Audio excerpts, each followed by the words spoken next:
بسم اللہ الرحمن الرحیم یا ایہا الذین آمنوا ارکعوا واسجدوا واعبدوا ربکم وافعلوا الخیر لعلکم تفلحون آمنت باللہ صدق اللہ العظیم۔ ناظرین، پروگرام ازالہ شبہات میں آپ کے سامنے اس وقت اللہ تعالیٰ کی رحمت، اس کی عنایت سے بدعت کے موضوع پر گفتگو کر رہا ہوں۔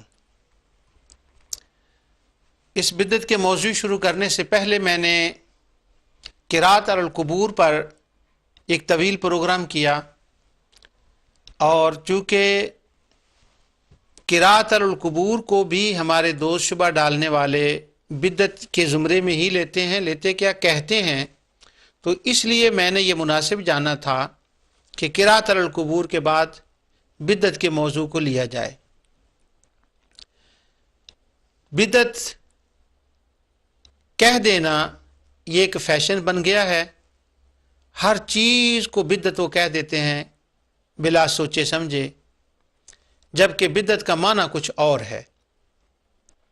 بدعت کے معنی اور مفہوم پر انشاءاللہ آگے چل کر میں پروگرام کروں گا، اس کے لفظی معنی پر۔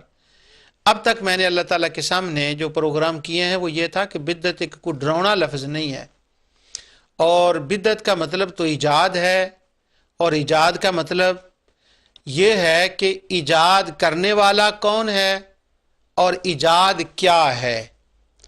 اگر تو ایجاد کرنے والا عمر بن لوہی کافر ہو تو یقیناً اس کا کام بھی برا ہوگا، اور وہ لعنت کا مستحق ہوگا، اور وہ جہنمی ہوگا۔ اور اگر نیا کام کرنے والا صحابی رسول ہو، عبداللہ بن زبیر ہوں، حضرت امیر معاویہ ہوں، امام حسن ہوں، امام حسین ہوں، عبداللہ بن عباس ہوں رضی اللہ عنہ ہو، تو پھر وہ اپنے شہیت کے اعتبار سے تو وہ نیا کام ہوگا، لیکن وہ غلط نہیں ہوگا۔ کیوں کہ اس کام کا ٹکراؤ قرآن و سنت سے نہیں ہوگا، اور اس کے کرنے والے صالحین ہوں گے۔ تو صالحین ہونا شرط، اور قرآن کریم اور سنت سے ٹکرانا نہ شرط، اور اسلام کی اشاعت اس میں ہو، اللہ تعالیٰ کا قرب مقصود ہو، اپنی حیت کے اعتبار سے وہ نیا ہو، اس معنی میں زیادہ سے زیادہ اس کو بدعہ حسنہ کہہ سکتے ہیں، مگر اس کو کرنے والے کو جہنمی نہیں کہہ سکتے۔ نبی اکرم نور مجسم صلی اللہ علیہ وسلم کے ظاہری زمانہ حیات میں صحابہ نے نئے کام کیے، اور وہ اللہ تعالیٰ نے قبول فرما لیے۔ اس کے بعد نبی کریم صلی اللہ علیہ وسلم نے ان سے پوچھا کہ یہ کام تم نے کیوں کیے ہیں، تو انہوں نے کہا اللہ کی رضا کے لیے۔ تو حضور نے کنفرم کر دیا، بعد میں وہ سنت تقریری بن گئی، لیکن وہ بعد میں سنت تقریری بنی ہے۔ جب انہوں نے شروع کیا ہے اس وقت وہ سنت تقریری نہیں تھی۔ تقریری کا مطلب یہ ہوتا ہے کہ کوئی کام نبی کریم صلی اللہ علیہ وسلم کے سامنے کیا جائے، آپ نے اس کو پر سکوت اختیار فرمایا ہو یا اس کو کنفرم فرما دیا ہو، تو وہ سنت تقریری بن جاتی ہے۔ تو صحابہ نے وہ کام کیے، تو وہ جانتے تھے کہ لَقَدْ كَانَ لَكُمْ فِي رَسُولِ اللَّهِ أُسْوَةٌ حَسَنَةٌ، کہ رسول اللہ صلی اللہ علیہ وسلم کی ذات میں اسوہ حسنہ ہے۔ تو وہ ذات میں اسوہ حسنہ کیا ہے؟ کسی نیک کام کے ایجاد کرنا یہ جائز ہے، حضور نے اسے کنفرم فرمایا ہے، قرآن کریم کے اندر اس کو کنفرم کیا گیا ہے۔ جب نیک صالح لوگ کریں، جیسا کہ سورہ حدید پر میں تفصیل سے گفتگو کر چکا ہوں، آگے بھی انشاءاللہ میں اس پر گفتگو کروں گا۔ تو اب میں اس وقت یہ آپ کو بتا رہا ہوں کہ حضور علیہ الصلوۃ والسلام کے صحابہ کرام نے نئے کام کیے، جن کو ہمارے شبہ ڈالنے والے دوست وہ صحابہ کے کاموں کو بھی بدعت کہتے ہیں۔ یہ میں نے آپ کو پچھلی بار وہ پڑھ کر بتا دیا تھا۔ ابھی میں چلتا ہوں آج دوسرا اسی ٹاپک کو آگے لے کر، کہ حضور علیہ الصلوۃ والسلام کے صحابہ بعد میں نئے کام کرتے تھے، مگر وہ شریعت کے خلاف نہیں ہوتے تھے۔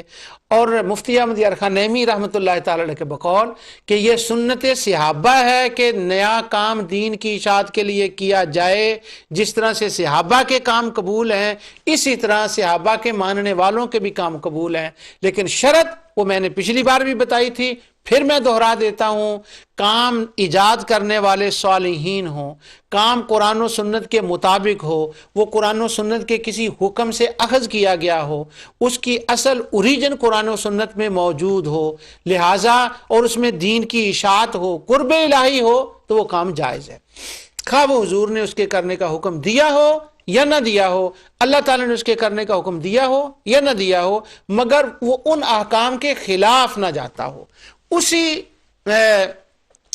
تسلسل، اسی سلسلے میں آج میں آپ کے سامنے ایک اور چیز لانا چاہتا ہوں۔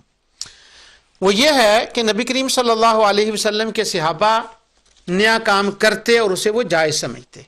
آج میں شروع کر رہا ہوں سب سے پہلے یہ بات ام المومنین سیدہ عائشہ صدیقہ رضی اللہ تعالی عنہا سے۔ ام المومنین سیدہ عائشہ صدیقہ رضی اللہ عنہا مسلمانوں کی ماں اور ہمارے شبہ ڈالنے والے دوست حضرت ام المومنین عائشہ صدیقہ رضی اللہ تعالیٰ عنہ کا نام بڑا لیتے ہیں، مانتے نہیں۔ ماننے کا یہ مطلب ہے کہ ان کی ادب، احترام اور محبت کی باتیں ان کی طرف نہیں وہ جاتے، وہ کہتے ہیں یہ بی بی کا اپنا تھا، اپنا خیال تھا ان کا، لیکن ان کو مانتے بہت ہیں۔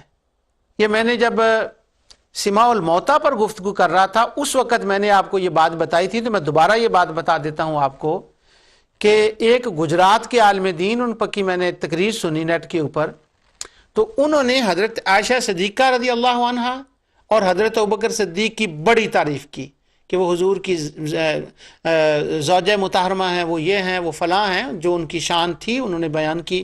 اسی طرح حضرت ابوبکر صدیق کا بھی آخر میں انہوں نے نچوڑ یہ نکالا کہ نبی کریم صلی اللہ علیہ وسلم کے بعد حضرت ابوبکر صدیق نے یہ کہا تھا کہ حضور فوت ہو گئے ہیں، وہ دنیا سے چلے گئے ہیں، اور بی بی عائشہ نے کہا تھا مردے نہیں سنتے، استغفر اللہ العظیم۔ تو اس سینس میں وہ حضرت عائشہ صدیقہ کی تعریف کرتے ہیں، یہ وہ سنتے ہیں کہ نہیں، حضرت عائشہ نے وہ فرمایا ہے کہ نہیں، اس کا کیا محل ہے، وہ رجوع کر لیا تھا، اس کی دوسری روایات کیا ہیں، حضرت عائشہ کو اس پر کیا عمل تھا۔ وہ حضرت عائشہ صدیقہ رضی اللہ عنہ کی اس روایت پر میں نے سماع الموتیٰ کے اندر تفصیل سے گفتگو کی ہے، اور حضرت ابوبکر صدیق کی روایت کہ حضور فوت ہو گئے ہیں، دنیا سے تشریف لے گئے ہیں، اس پر بھی میں نے بخاری سامنے رکھ کر وہ روایت پڑھی تھی، اور اس کے اندر بھی میں نے یہ بتایا تھا کہ صرف اتنی بات ہے کہ حضرت ابوبکر صدیق نے کہا تھا کہ جو اللہ تعالیٰ نے آپ سے وعدہ کیا تھا کہ آپ نے ایک دن جانا ہے، آج اس کا وقوع ہو گیا ہے، تو وہ اس کی بات ہے۔ اس کے اندر حضرت ابوبکر صدیق کے کلام میں سرے سے تو یہ بات ہی نہیں ہے کہ دنیا میں تشریف لے جانے کے بعد آپ کو برزخی زندگی حاصل ہے کہ نہیں، وہ تو اس میں بات نہیں، وہ سارا میں نے بتا دیا تھا۔ اب میں بیک گراؤنڈ اس لیے یہ بتا رہا ہوں آپ کو پتہ چلے کہ یہ جو نام لیتے ہیں نا کسی صحابی کا، اس کے پیچھے کوئی فلسفی ہوتی ہے، اس کا کوئی مقصد ہوتا ہے، وہ ان کی محبت نہیں ہوتی، ان کا ادب احترام نہیں ہوتا۔ کیوں؟ شبہ ڈالنے والے دوستوں کے نزدیک تو یہ بات مسلم ہے کہ کسی کا زیادہ ادب احترام نہیں کرنا چاہیے، کیونکہ بعد میں لوگ ان کے بت بنا لیتے ہیں۔ تو اس ڈر اور خوف کی وجہ سے وہ ایک من گھڑت روایت کا سہارا لے کر وہ یہ بات کرتے ہیں۔ تو اس ڈر کی وجہ سے وہ کسی شخصیت کو، خواہ وہ نبی ہو یا وہ ولی ہو یا وہ صحابی ہو، تابعی ہو، ان کے دل میں کسی کا ادب احترام نہیں ہوتا کہ کہیں ان کا کوئی بت نہ بنا لے۔ ورنہ اور جب کسی بات، کوئی ایسی بات ہو کہ ان کے ذام میں کسی کا قول فعل دلیل بنتا ہو، پھر اس کی وہ لائن لگاتے ہیں۔ تو ام المومنین عائشہ صدیقہ رضی اللہ تعالی عنہا ان میں سے ہیں کہ جن کے بارے میں، ان کے خیال میں، ان کے ذام میں ان کا ایک قول ان کی دلیل بنتی ہے، مگر وہ بنتی نہیں ہے، وہ اللہ تعالیٰ کی فضل سے میں نے توڑ دیا تھا، اس کو دفن کر دیا تھا، اس دلیل کو، وہ بنتی نہیں ہے۔ لیکن چونکہ وہ مانتے، اس لیے میں نے ام المومنین سیدہ عائشہ صدیقہ رضی اللہ تعالی عنہا کا جو مزید تذکرہ کیا ہے وہ اس پوائنٹ آف ویو سے ہے۔ اب میں ان کی بات کو شروع کر رہا ہوں کہ کیا ہے کہ جو حضور نے کام نہ کیا ہو صحابہ کرتے تھے اور اسے وہ جائز سمجھتے تھے، اور اس پر بدعت کا لفظ کا اطلاق بھی ہوتا تھا اپنے اس اعتبار سے کہ وہ نو ایجاد تھی، وہ نیا کام تھا۔ امام بخاری یہ کتاب التہجد کے اندر اس روایت کو وہ لائے ہیں چاشت کی نماز کے بارے میں۔ یہ کتاب التہجد باب نمبر 32 ہے، اور باب کا نام ہے باب من لم یصلی الضحیٰ ورآہ واسعا، کہ جس نے چاشت کی نماز نہیں پڑھی اور اس نے یہ سمجھا کہ اس کے اندر وسعت ہے، یہ انہوں نے، یہ باب کا نام ہے۔ اب میں آگے وہ حدیث بیان کرتا ہوں۔ حضرت ام المومنین عائشہ صدیقہ رضی اللہ تعالیٰ عنہ چاشت کی نماز پڑھا کرتی تھی، آگے وہ بیان کر رہے ہیں۔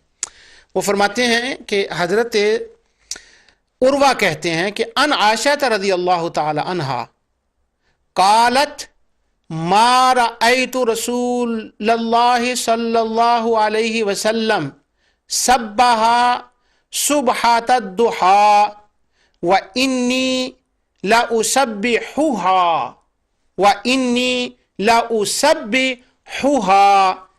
عروہ کہتے ہیں کہ حضرت عائشہ صدیقہ رضی اللہ تعالی عنہا نے، میری پھوپھی جان فرماتی ہیں کہ وہ کہتی ہیں کہ میں نے نبی کریم صلی اللہ علیہ وسلم کو کبھی بھی چاشت کی نماز پڑھتے نہیں دیکھا۔ قالت ما رأيت رسول اللہ صلی اللہ علیہ وسلم سبح صبحۃ الضحى، چاشت کی نماز پڑھتے میں نے کبھی حضور کو نہیں دیکھا۔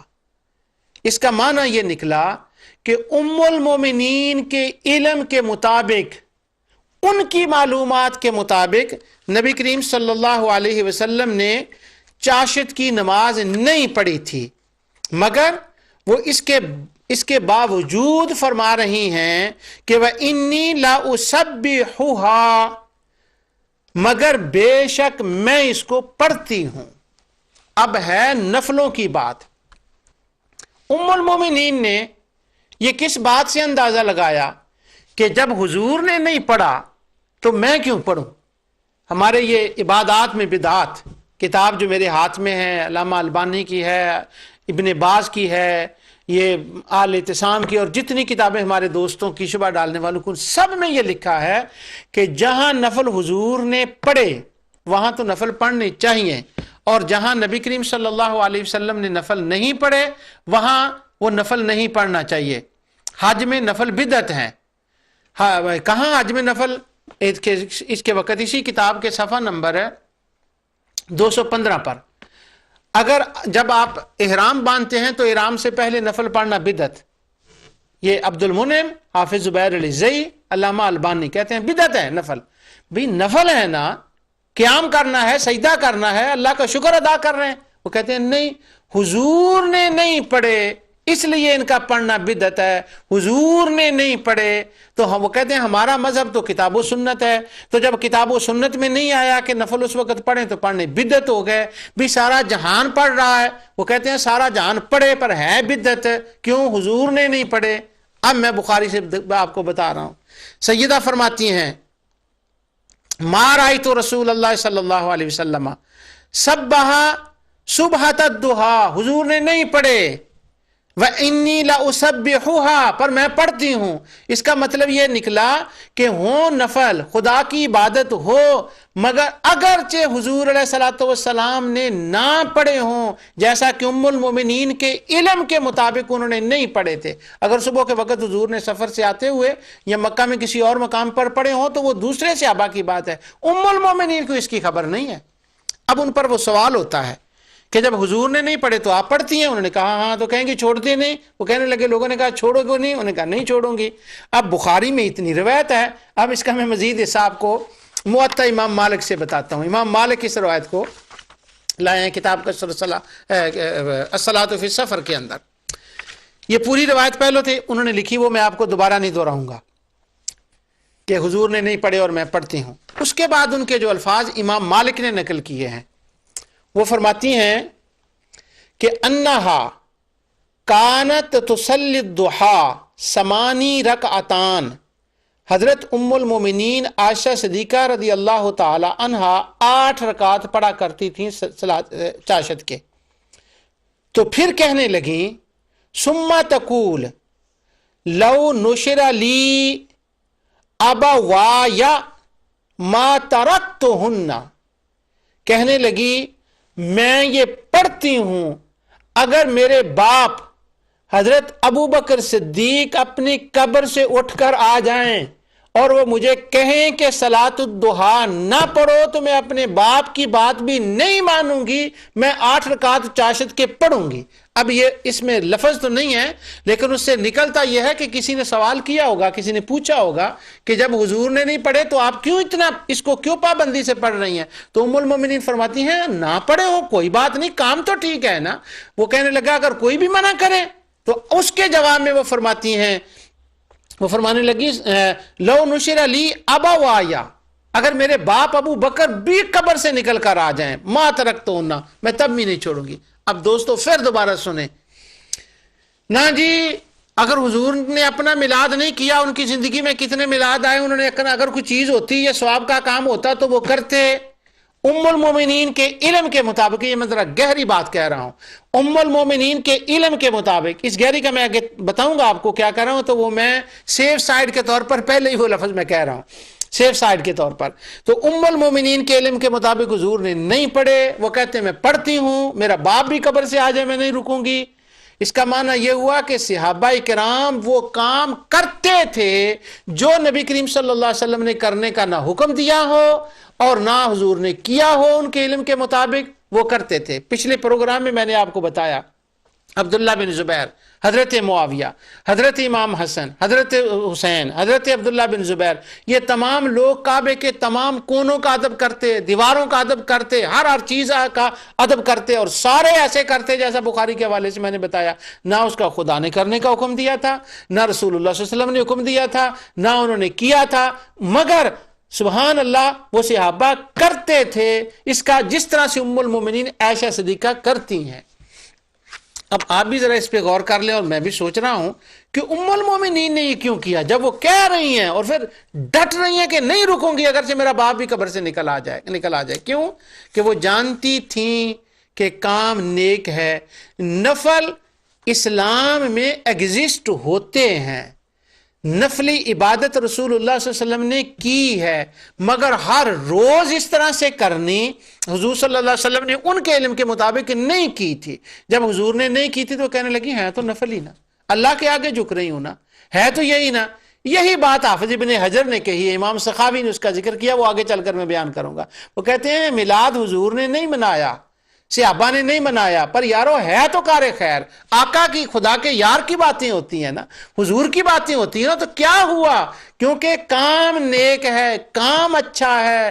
ام المومنین نے کہا یہ کام اچھا ہے، کام نیک ہے، میں نہیں چھوڑوں گی۔ ہاں حضور نے نہیں کیا، حضرت ابوبکر، حضرت عمر، حضرت عثمان، حضرت علی نے بھی نہیں کیا، حضور نے بھی نہیں کیا، اور خلفائے راشدین نے بھی نہیں کیا۔ یہ جو جملے میں نے کہے اس کا ذرا ثبوت میں بخاری سے دے دوں۔ اگلے باب میں 31 میں اس میں دوسرے جگہ پر کتاب التہجد کے اندر یہ 31، یہ پہلے حدیث تھی، میں اس کو امازن بعد میں لایا ہوں۔ یہ ہے باب صلاۃ الضحیٰ فی السفر۔ اس میں وہ روایت لائے ہیں کہ مورق نے کہا قال قلت لابن عمر رضی اللہ عنہما اتصلی الضحیٰ قال لا قلت فعمر قال لا قلت فابو بکر قال لا قلت فالنبی صلی اللہ علیہ وسلم قال لا اخالہ۔ انہوں نے کہا کہ کیا آپ چاشت کی نماز پڑھتے ہیں؟ تو انہوں نے کہا نہیں میں نہیں پڑھتا، قال لا۔ انہوں نے کہا آپ کے والد ماجد حضرت ابو بکر پڑھا کرتے تھے؟ انہوں نے کہا نہیں۔ انہوں نے کہا ان سے پہلے حضرت ابو بکر پڑھتے تھے؟ انہوں نے کہا نہیں۔ انہوں نے کہا نبی کریم صلی اللہ علیہ وسلم پڑھتے تھے؟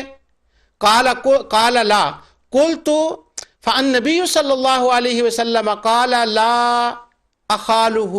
انہوں نے کہا میرے خیال میں نبی کریم صلی اللہ علیہ وسلم بھی نہیں پڑھتے تھے۔ اب وہ حضرت عبداللہ بن عمر رضی اللہ تعالی عنہ کہہ رہے ہیں کہ میں نہیں پڑھتا۔ کیوں؟ حضرت ابو بکر، حضرت عمر نے نہیں پڑھے، یہ واجب نہیں تھا کہ وہ ضرور پڑھتے، مگر میں جو بیان کرنا چاہ رہا ہوں اس روایت سے وہ یہ ہے کہ ام المومنین بھی کہہ رہی ہیں حضور نے نہیں پڑھے، حضرت عبداللہ بن عمر بھی کہہ رہے ہیں انہوں نے نہیں پڑھے۔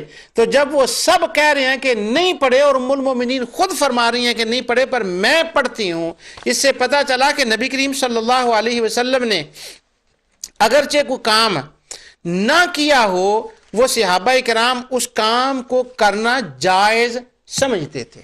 اب میں تھوڑا سا اس کے اوپر اور تبصرہ کرتا ہوں آپ کے سامنے۔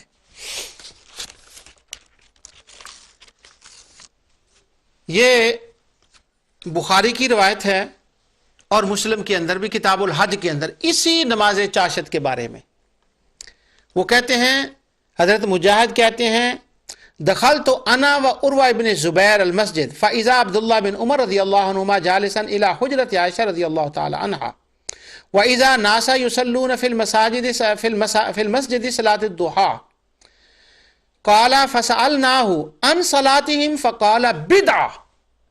وہ کہتے ہیں میں حضرت مجاہد کہتے ہیں میں اور عروہ بن زبیر، یہ بخاری کی کتاب العمرہ میں اور کتاب الحج میں، یہ بہت سی احادیث کی کتابوں میں، لیکن بخاری مسلم کے بعد اور کسی کا ابن خزیمہ کا یا ابن ابی شیبہ یا طبرانی کا نام لینا تو کوئی خاص ضرورت نہیں رہتی۔ وہ کہتے ہیں میں عروہ بن زبیر مسجد میں داخل ہوئے، ہم نے دیکھا کہ لوگ مسجد کے اندر اکٹھے ہو کر چاشت کی نماز ادا کر رہے ہیں، تو میں نے عبداللہ بن عمر سے پوچھا کہ یہ کیا ہو رہا ہے؟ تو آپ نے جواب دیا فقال بدعہ، انہوں نے کہا یہ بدعہ ہے جو لوگ مسجد نبوی کے اندر کر رہے ہیں۔ یہ بخاری مسلم کا لفظ میں پڑھ رہا ہوں، فقال بدعہ، انہوں نے کہا یہ بدعہ ہے۔ حضرت عائشہ صدیقہ کہتی ہیں حضور نے نہیں پڑھے پر میں پڑھتی ہوں، اور حضرت عبداللہ بن عمر کی روایت میں پڑھ آیا ہوں، اور لوگ پڑھ رہے ہیں چاشت کی نماز مسجد کے اندر، اور یہ مجاہد اور عروہ بن زبیر دونوں نے کہا یہ کیا؟ تو انہوں نے کہا یہ بدعت ہے۔ اس کے بعد یہ روایت جو اس میں آئی ہے نا مصنف ابن ابی شیبہ میں، اس میں ایک لفظ زائد ہے اور لفظ بڑا مزیدار ہے، اس لیے میں آپ کو سنا دیتا ہوں وہ بھی۔ اور ابن حجر نے یہ اس کی شرح کے اندر وہ لکھا ہے، اسی روایت کے شرح کے اندر وہ کہتے ہیں ان الاعرج، وہ پوری روایت کے ہم داخل ہوئے اور وہ لوگ نماز پڑھ رہے تھے نماز چاشت، تو وہ عبداللہ بن عمر سے پوچھا گیا تو کہ یہ کیا ہے، تو وہ کہنے لگے ان ابن سألت عن ابن عمر صلاۃ الضحیٰ فقال بدعہ ونعمت البدع، انہوں نے حضرت عبداللہ بن عمر سے کہا یہ کیا کر رہے ہیں لوگ؟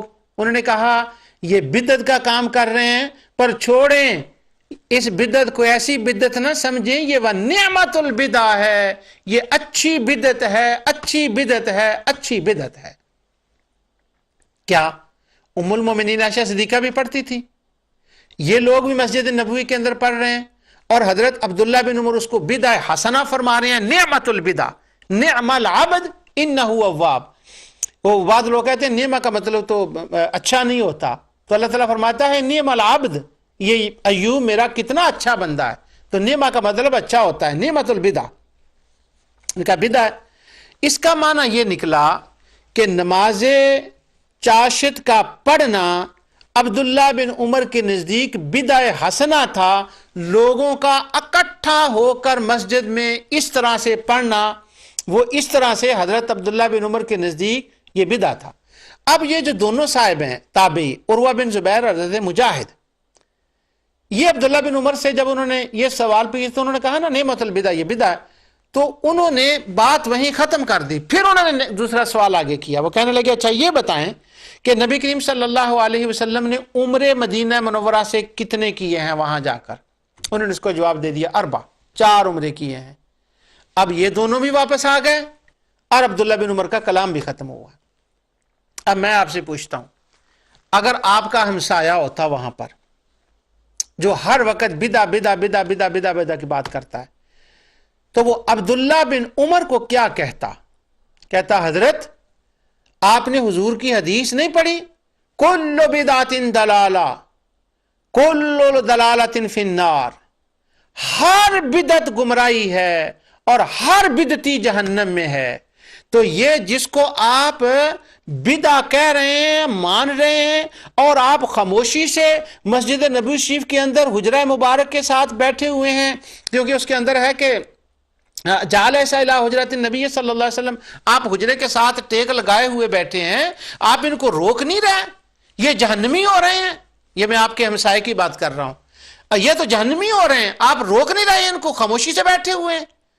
وہ کہتے، عبداللہ بن عمر کھڑے ہو جاتے، وہ ساری حدیثیں جو جمعے کی خطبے میں رسول اللہ صلی اللہ علیہ وسلم پڑھا کرتے تھے کہ لوگوں سن لو میرا رستہ اچھا رستہ ہے، کل بدعۃ دلالہ کل دلالۃ فی النار، ہر جہنمی ہے بدعتی کرنے والا، کلو کلو کلو کا، تو وہ ان کو کھڑے ہو کر عبداللہ بن عمر بتاتے، ان کو روکتے اس بات سے۔ اب جو پڑھنے والے لوگ تھے وہ کہاں کے تھے؟ مثلا میرا نام عبد المجید ہے، میں گاؤں کا رہنے والا بندہ ہوں، دیہاتی بندہ ہوں، اگر میرے گاؤں کے بندے کو کام کریں جمعرات کو ختم دلائیں، تو کہیں گے یہ جاہل لوگ ہیں، دیہات کے رہنے والے، ان کو پتہ نہیں۔ اب وہ جو لوگ کٹھے ہو کر صلاۃ الضحیٰ پڑھ رہے تھے، چاشت کی نماز پڑھ رہے تھے، جس کا ذکر بخاری مسلم نے کیا ہے، وہ جو پڑھ رہے تھے وہ میرے گاؤں کے لوگ نہیں تھے، وہ مدینے کے لوگ تھے، اور زمانہ ہے صحابہ کا، اور جب زمانہ صحابہ کا ہے تو لازماً ان پڑھنے والوں میں صحابہ بھی ہوں گے، تابعین بھی ہوں گے، اور وہ ضروری نہیں تھا کہ عبداللہ بن عمر بھی ان کے ساتھ کھڑے ہو کر پڑھتے، کیونکہ ان کی نظر کسی اور بات پر تھی۔ تو لیکن اس لیے انہوں نے کہا ہے بدعت پر ہے اچھی بات، معنی یہ نکلا کہ کام ہو اچھا، اگر وہ کام اچھا ہو تو اس کا کسی زمانے کے ساتھ تعلق نہیں ہوتا، وہ نبی کریم صلی اللہ علیہ وسلم کے صحابہ کیا کرتے تھے بدع حسنہ جان کر۔ اس کا معنی یہ نکلا ہے بدع حسنہ کی ایجاد کرنا یہ آقا دو جہاں صلی اللہ علیہ وسلم کے صحابہ کی سنت ہے۔ یہ جو بدع حسنہ والا لفظ ہے نا، اس کی ذرا میں تھوڑی سی مزید وضاحت کر دوں۔ یہ چونکہ روایت آئی ہے مصنف ابن ابی شیبہ میں، اور ابن عبد البر نے بھی اس کا ذکر کیا ہے، تو یہ اس میں نعمت البدع آیا ہے۔ ویسے نعمت البدع وہ اس کے اندر تراویح کے بارے میں حضرت عمر کا بھی آتا ہے کہ انہوں نے تراویح کی جماعت کو دیکھ کر کہا تھا کہ یہ اچھی بدعت ہے، وہ بخاری میں بھی لفظ ہے، پر اس خاص روایت کی میں یہ بات کر رہا ہوں۔ اب حافظ ابن حجر نے اس کی جب شرح کی ہے تو اس نے کہا ہے وَرَوَا ابن ابی شیبہ بِاسْنَادِ صحیح، یہ بھی میں کلیئر کر دوں بات۔ وہ کہتے ہیں بخاری میں صرف بدع آتا ہے، ابن ابی شیبہ میں بدع حسنہ آتا ہے، تو نعم البدع آتا ہے، تو وہ کہتے ہیں جس میں نعمت البدع آتا ہے نا، اس ابن ابی شیبہ کی روایت کی سند کو میں نے چیک کر لیا ہے، یہ سند صحیح ہے، تو لہٰذا یہ سند صحیح ہوگی۔ اب میں اس کے اوپر فتویٰ دے رہا ہوں آپ کو۔ فتویٰ تو عموماً میں حافظ ابن تیمیہ کے نام سے دیتا ہوں، لیکن آج ایک اور بڑا نام، امت کا بڑا نام جس کا میں بتا رہا ہوں آپ کو، یہ امام بخاری کا ہے۔ یہ امام بخاری نے تاریخ الکبیر میں حسین بن عطا ابن یسار کے ترجمے میں یہ لکھا۔ وہ کہتے ہیں کہ وقال شعبی، امام شعبی فرماتے ہیں ان ابن عمر سے وہی روایت، تو وہ کہتے ہیں صلاۃ الضحیٰ بدعہ و نعمت البدع، یہ بدعت ہے اور اچھی بدعت ہے جو صحابہ تابعین کیا کرتے تھے۔ اور آگے امام بخاری کا اپنا فیصلہ، چونکہ امام بخاری نے اس روایت کو بخاری کے اندر بھی ذکر کیا، تاریخ کے اندر بھی ذکر کیا، اب وہ اپنا فیصلہ یہاں پر دے رہے ہیں۔ وہ کہتے ہیں وَهَذَا أَصَحُ، یہی بات صحیح ہے کہ چاشت کی نماز پڑھنا بدعت ہے اور بدع حسنہ ہے۔ لوگ کہتے ہیں یہ بدع حسنہ تو دیہات کے لوگوں نے لفظ بنایا ہے، ہمیں کہتے ہیں یہ تو آپ کے وہ جو گاؤں کے ان پڑھ لوگ ہیں نا، پیروں کے ماننے والے، اللہ سر، انہوں نے یہ لفظ نکالا ہے۔ کہاں سے نکال لیا تم نے؟ جو بدعت، میں نے پچھلے دن میں بتایا تھا کہ کسی میں کوئی بندہ کسی کو بدعت کہتے، وہ میرے لڑکا مرغوب احمد یونی میں جاتا ہے، تو وہاں یونیورسٹی میں کسی نے کہا یہ بدعت، یہ آپ جو کرتے ہیں 12 ربیع الاول کو، یہ تو بدعت ہے، تو وہ میرے لڑکے مرغوب احمد نے کہا یہ تو بدع حسنہ ہے، بدع حسنہ ہے اس حیت سے میلاد کا کرنا۔ ویسے تو میلاد کا ذکر اور آقا دو جہاں صلی اللہ علیہ وسلم کی ولادت کا ذکر وہ تو قرآن و سنت میں ہے، وہ نہیں اس حیت کے ساتھ کرنا۔ تو وہ مرغوب احمد نے سے کہا وہ تو بدعت حسنہ ہے، تو اس نے اس کی طرف دیکھا، ایسے سر مارا کہ کیسا پاگل بندے کے ساتھ میرا واسطہ پڑ گیا، یہ تو بیوقوف آدمی ہے، اس کو یہ کیا اس نے کہہ دیا، اس کو کسی نے بتایا ہی نہیں۔ اور اب میں بخاری کا بتا رہا ہوں، ہم جو کہتے ہیں نا وہ یہ ہے وَهَذَا أَصَحُ۔ شعبی 200 صحابہ کی زیارت کرنے والے ہیں امام شعبی، اور امام تذکرۃ الحفاظ کے اندر امام ابو حنیفہ نے علامہ ذہبی نے لکھا کہ یہ امام اعظم، امام الائمہ، امام ابو حنیفہ کے استاد تھے۔ وہ کہتے ہیں صلاۃ الضحیٰ بدعہ و نعمت البدع، اور بخاری کہتے ہیں وَهَذَا أَصَحُ، یہی بات صحیح ہے کہ یہ بدع حسنہ ہے۔ سبحان اللہ۔ ام المومنین کہیں حضور نے نہیں پڑھی، میں پڑھتی ہوں۔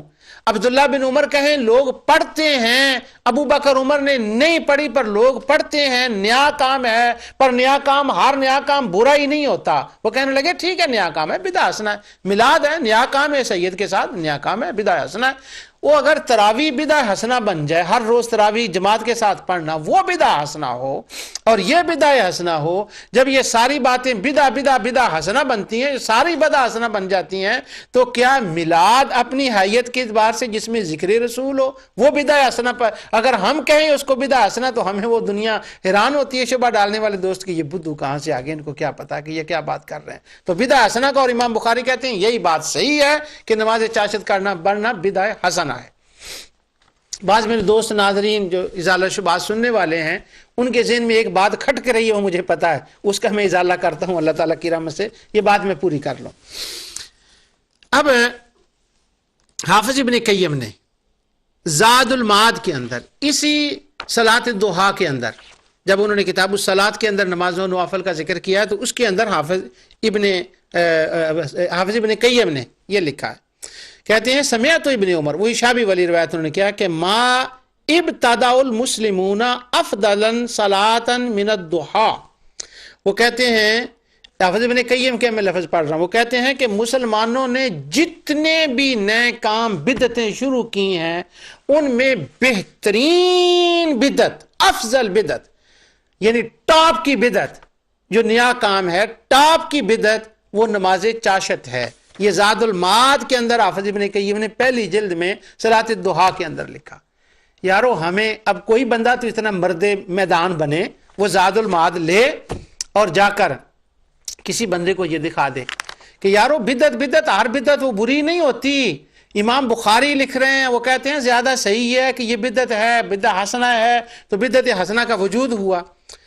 اب علامہ ابن بطال نے بھی اس کو حافظ ابن حجر کے ذریعے سے اسی بات کو ذکر کیا ہے کہ وہ مسند ظاہرہ الی حجرۃ النبی صلی اللہ علیہ وسلم فقال بدعہ و نعمت البدع۔ اب عینی کا بھی ہے، اسقلانی کا بھی ہے، ابن عبد البر کا بھی ہے، وہ ساری روایات میں چھوڑ رہا ہوں، لیکن تمام محدثین نے اس کو بدعہ حسنہ کہا ہے۔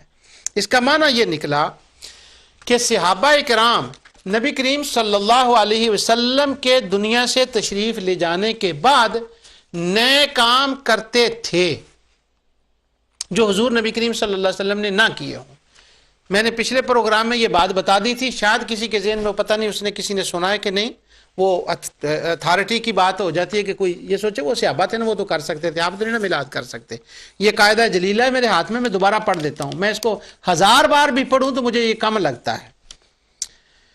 یہ قاعدہ جلیلہ کے صفحہ نمبر 221 پر ہے، انصاری صاحب نے اس کا ترجمہ کیا، قاعدہ جلیلہ مصنف حافظ ابن تیمیہ۔ وہ کہتے ہیں کسی صحابی کی روایت یا قول کا حسن عبادت، اباحات، واجبات اور تحریمات کے سلسلہ میں شریعت میں کوئی اعتبار نہیں ہے۔ یعنی اگر کوئی صحابی کام کرے تو وہ اتھارٹی نہیں بن جاتی، بس کر دیا تو کیا ہے۔ وہ کہتے ہیں اس کے برعکس اگر نبی کریم صلی اللہ علیہ وسلم سے شابہ روایات اس صحابی کے قول کے خلاف ہوں تو وہ فعل سنت نہیں بن سکتا، بالکل صحیح ہے، اور مسلمانوں پر اس کی اطاعت واجب نہیں ہوگی۔ آگے پھر انہوں نے صحابہ کرام کے کچھ واقعات بتائیں، وہ پچھلی بار بھی میں نے وعدہ کیا تھا، پھر آپ سے وعدہ کر رہا ہوں کہ انہوں نے یہ کہا کہ وہ جو واقعات انہوں نے ذکر کیے، وہ کہتے ہیں کہ یہ صحابہ نے کام کیے لیکن وہ صحیح نہیں تھے۔ تو صحابہ کا کام اتھارٹی نہیں ہوتا، ہمارے شبہ ڈالنے والے دوستوں کے نزدیک وہ اتھارٹی نہیں ہوتا۔ پچھلی بار بھی میں نے یہ حافظ زبیر علی زئی صاحب کی کتاب آپ کو پڑھ کر بتائی تھی، آج پھر میں اس کا بتاتا ہوں۔ طواف کے وقت بیت اللہ کے چاروں ارکان کا چومنا یا چھونا، کہتے ہیں یہ بدعت ہے۔ عبد المنعم بن سلیم حافظ زبیر علی زئی۔ تو اب یہ جو صحابہ کرام کا معاملہ ہے، جو کہا جاتا ہے صحابہ سے دکھائیں، بابا یہ بات نہیں ہے۔ اگر صحابہ سے دکھاوے بھی دیں بھی تو کوئی فرق نہیں پڑتا۔ یہ نعمہ کیا اس کا نام لیتے ہیں، اس کا وجود صحابہ کرام رضوان اللہ تعالی مجمعین سے، یہ میں نے بتا دیا۔ اب میں دوسری روایت کی طرف چلتا ہوں۔ وہ جو میں نے آپ کو کہا نا کہ بعض دوست جو ہیں ان کے ذہن میں ایک خیال گزر رہا ہوگا، تو وہ بھی میں آپ کو بتا دوں۔ وہ روایت یہ ہے کہ کیا نبی کریم صلی اللہ علیہ وسلم نے چاشت کی نماز ادا کی تھی کہ نہیں، یہ ایک الگ مسئلہ ہے۔ لیکن میں نے جو یہ کہا ہے وہ یہ ہے کہ نبی کریم صلی اللہ علیہ وسلم نے نماز ادا کی تھی یا نہیں، یہ بات ام المومنین کے علم میں نہیں تھی۔ اس لیے وہ کہتی ہیں میں پڑھتی ہوں، حضور نے نہیں پڑھی۔ کیا یہ حضور نے پڑھی تھی؟ اب چاشت کے باب میں ہی امام بخاری نے، امام مسلم نے، دیگر لوگوں نے ایک بات کہی ہے، وہ یہ ہے، امام مسلم نے یہ لکھا کہ نبی کریم صلی اللہ علیہ وسلم، بخاری نے بھی، کہ جب وہ سفر سے تشریف لاتے صبح کے وقت تو وہ 2 رکعت نماز پڑھتے۔ ایک بات تو یہ تھی، اور دوسرا نبی کریم صلی اللہ علیہ وسلم کی چچا کی بیٹی، ابو طالب کی بیٹی، اور حضرت علی مرتضیٰ رضی اللہ تعالیٰ عنہ کی ہمشیرہ حضرت ام ہانی رضی اللہ عنہا، یہ حضور کی چچا کی بیٹی تھی۔ یہ میں نے 2-3 بار چچا کی بیٹی اس لیے کہا کہ میں بسا اوقات محسوس کرتا ہوں کہ لوگوں میں یہ بات مشہور ہے کہ وہ حضور کی پھوپھی تھی، اس لیے میں نے یہ بات کر دی۔ یہ حضرت علی رضی اللہ عنہ کی بہن تھی۔ ان کا شوہر جو تھا یہ فتح مکہ کے دن اسلام لائیں۔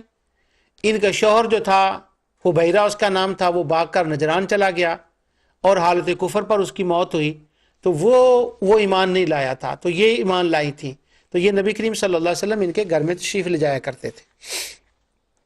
فتح مکہ کے دن ام ہانی رضی اللہ تعالیٰ عنہ روایت کرتی ہیں، وہ کہتی ہیں ما حدثنا احد انه راى النبي صلی اللہ علیہ وسلم يصلي الضحى غیر ام ہانی فانها قالت ان النبي صلی اللہ علیہ وسلم دخل بیتها یوم فتح مکہ فاغتسل وصلى 8 رکعات فلم رآه صلاة قط اخف منها غیر انه يتم الرکوع والسجود۔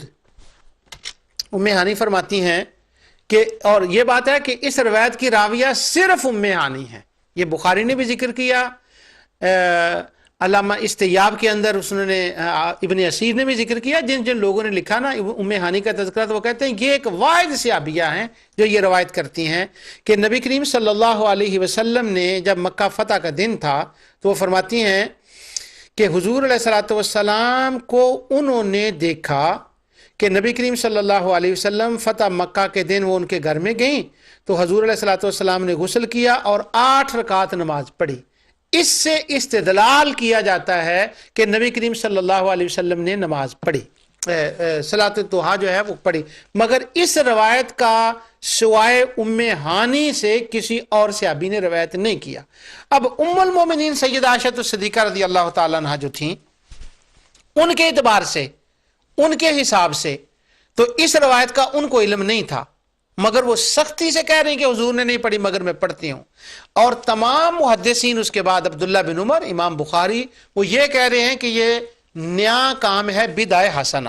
اب بدعہ حسنہ کس کانٹینس میں اس کو کہیں گے؟ اب 2 باتیں ہو سکتی ہیں، یا تو یہ اس میں کہ یہ کام نیک تھا اور ام المومنین نے اس کو کیا، خواہ وہ حضور نے نہ کیا ہو۔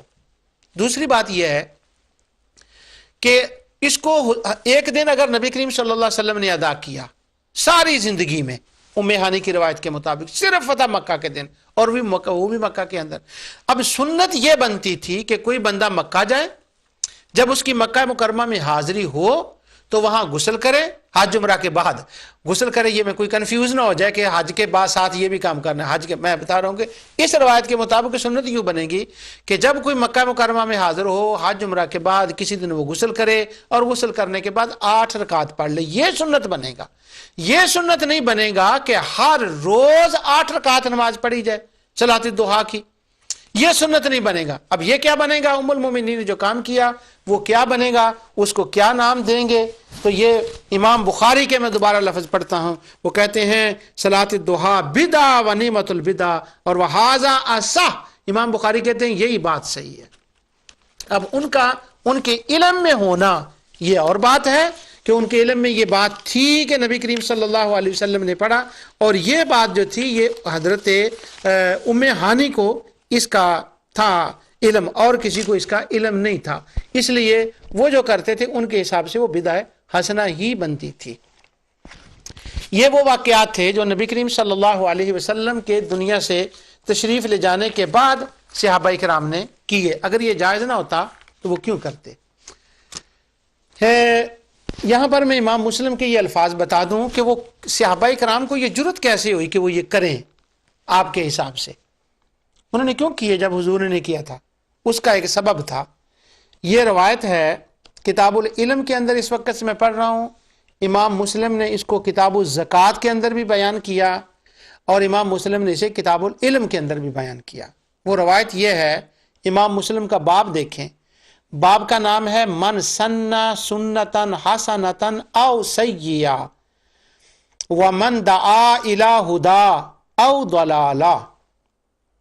مسلمانوں کے اندر اچھے کام یا برے کام، سنّ سنتن حسنتن او سیئہ، اچھی بدعت، اچھا کام، برا کام کرنے کی ابتدا کرنا، اور اس کے بعد کسی کو ہدایت کی طرف بلانا یا کسی کو گمراہی کی طرف بلانا۔ یعنی یہ کام جو بندہ نیک کرتا ہے اس کے دو سبب ہو سکتے ہیں، اس میں خیر ہو سکتی ہے، اس میں شر ہو سکتا ہے، وہ ہدا ہو سکتی ہے یا دلالہ ہو سکتی ہے۔ تو یہاں پر دلالہ کے لفظ بھی آئے ہیں، اس کا مطلب یہ ہوا کہ کل بدعت دلالہ کل دلالۃ فی النار کا یہ مطلب ہے کہ ہر وہ بدعت جو دلالہ ہے، جو خیر کی طرف نہیں ہے، جو خدا کی طرف نہیں ہے، جو اللہ تعالیٰ اور اس کے رسول کے احکام کے خلاف ہوگی، اس کام کا وہ بندہ جو ہے وہ کرنے والا بدعتی ہوگا۔ آگے وہ ایک لمبی حدیث ہے، میں ساری نہیں پڑھتا، کہ نبی کریم صلی اللہ علیہ وسلم کے پاس ایک فقیر آیا خیرات، خلاصہ میں بیان کر دیتا ہوں کہ کہیں یہ کوئی نہ کہے جی پہلی سطریں نہیں پڑھی۔ تو فقیر تھا، وہ آیا، حضور علیہ الصلوۃ والسلام نے لوگوں سے کہا اس کو کچھ دو، تو ایک بندہ اٹھ کر گیا اور اس نے کچھ لایا، اور بعد میں دوسرے لوگوں نے بھی اس کی مدد کی، اور جب وہ پورا ہو گیا اس کا تو نبی کریم صلی اللہ علیہ وسلم کا چہرہ چمک اٹھا۔ اب اس کے بعد رسول اللہ صلی اللہ علیہ وسلم نے جو خطبہ دیا وہ یہ تھا کہ حضور علیہ الصلوۃ والسلام نے فرمایا من سنّ فی الاسلام سنۃ حسنہ فعمل بها بعدہ کتب لہ مثل اجر من عمل بها ولا ينقص من اجورہم شیء ومن سنّ فی الاسلام سنۃ سیئۃ فعمل بها بعدہ کتب علیہ مثل وزر من عمل بها ولا ينقص من اوزارہم شیء۔ حضور علیہ السلام نے فرمایا کہ اگر کوئی بندہ مسلمانوں کے اندر نیا کام شروع کرے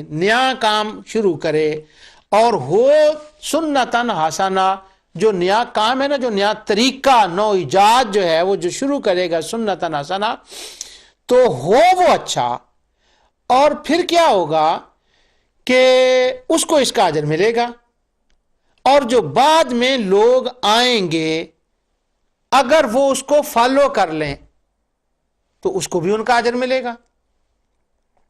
وَلَا يَنْقُصُ مِنْ أُجُورِهِمْ شَيْءٍ، لیکن جس بندے نے وہ نیا حسنہ کام شروع کیا ہے نا، اس کے عمل، اس کے کام میں، اس کے ثواب میں کمی نہیں ہوگی۔ کیوں؟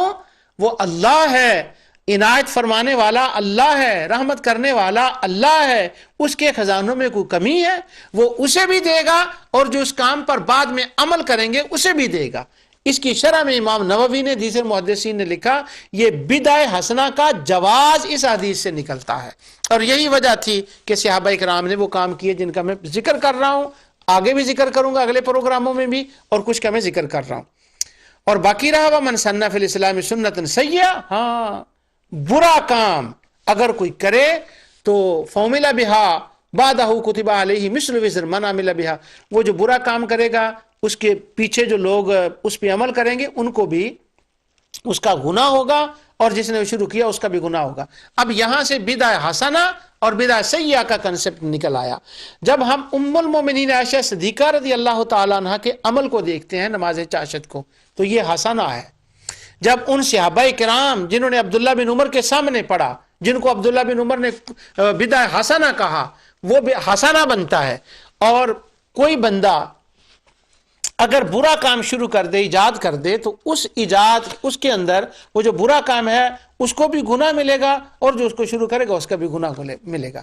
اب جب میں یہ واقعہ بیان کر رہا تھا تو مجھے آپ نے بچپن کا ایک واقعہ یاد آ گیا۔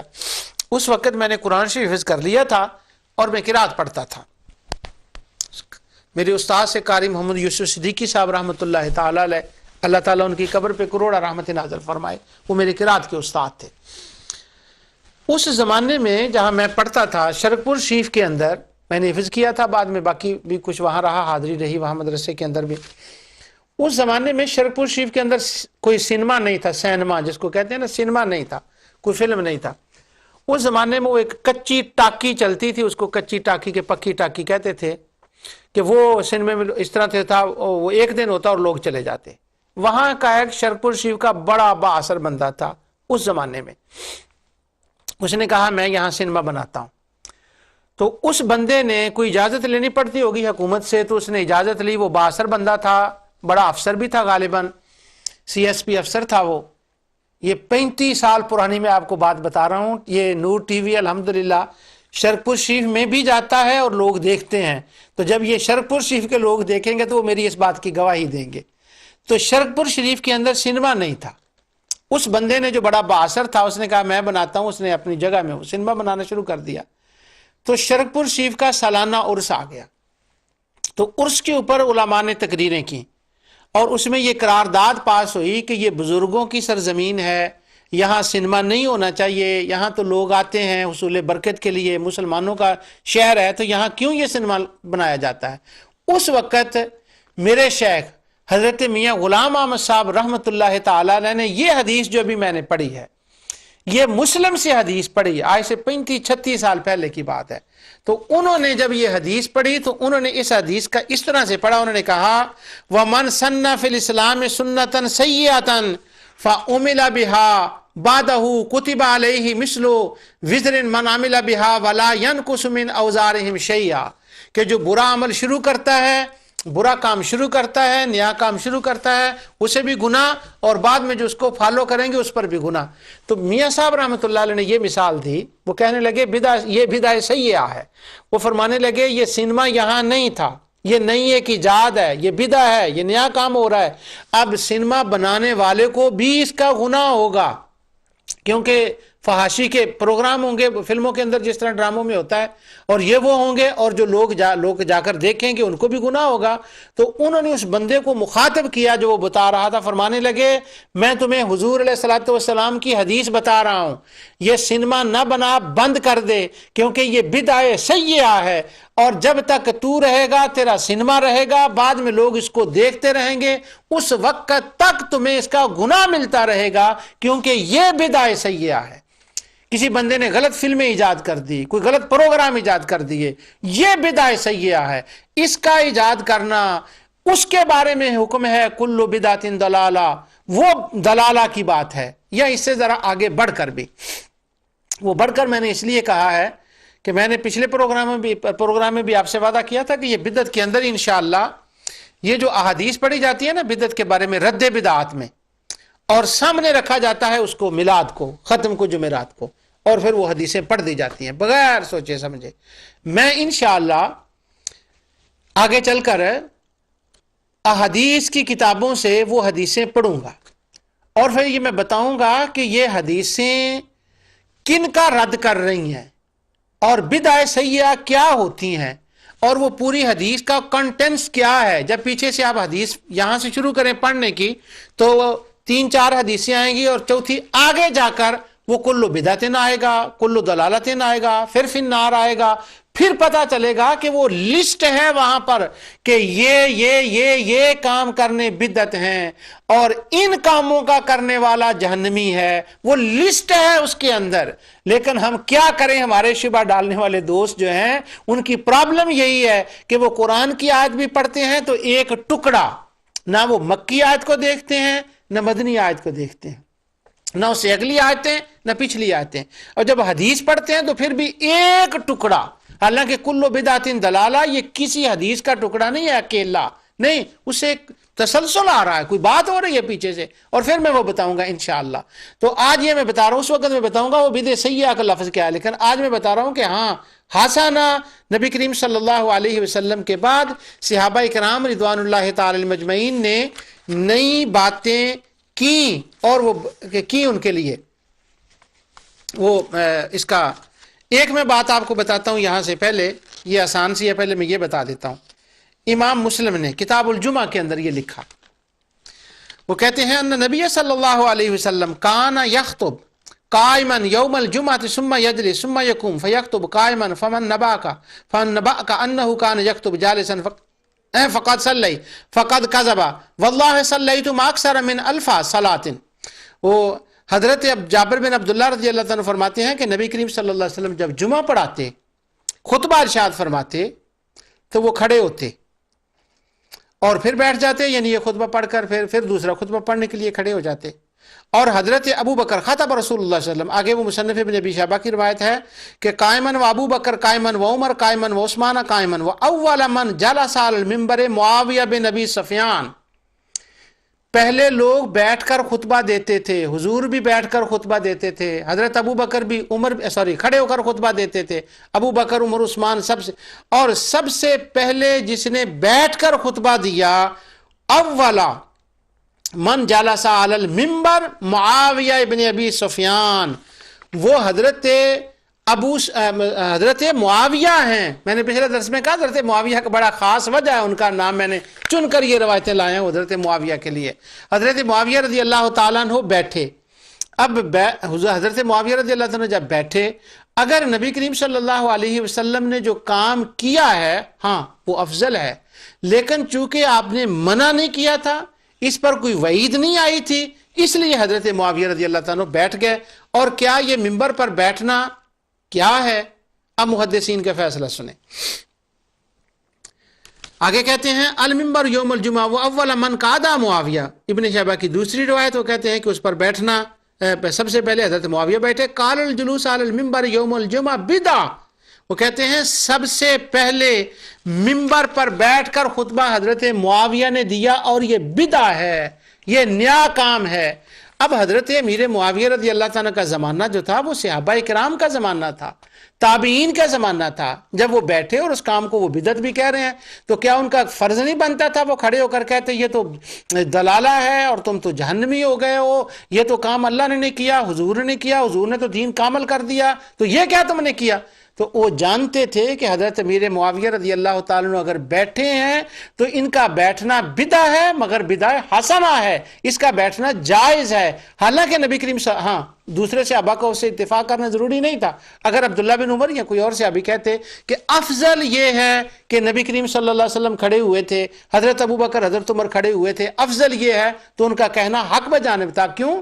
سارے صحابہ مجتہد تھے، وہ ایک دوسرے سے مسئلے سے اختلاف کر سکتے تھے، مگر حضرت معاویہ بھی مجتہد تھے، جیسا کہ امام بخاری نے لکھا، خود وہ بھی مجتہد تھے۔ تو جب وہ بیٹھے تو یہ اجتہادی مسئلہ بن گیا کہ بیٹھنا جائز ہوا۔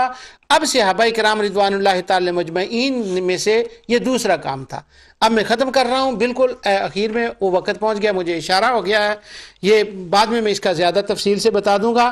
کتاب الجمعہ کے اندر ہی دوسری بات ہے کہ جو دوسری اذان دی جاتی ہے، یہ اذان ثانی جو ہے یہ حضرت عثمان رضی اللہ تعالیٰ عنہ کے زمانے میں شروع ہوئی، اور حضرت عثمان رضی اللہ تعالیٰ عنہ نے اس کو شروع کیا۔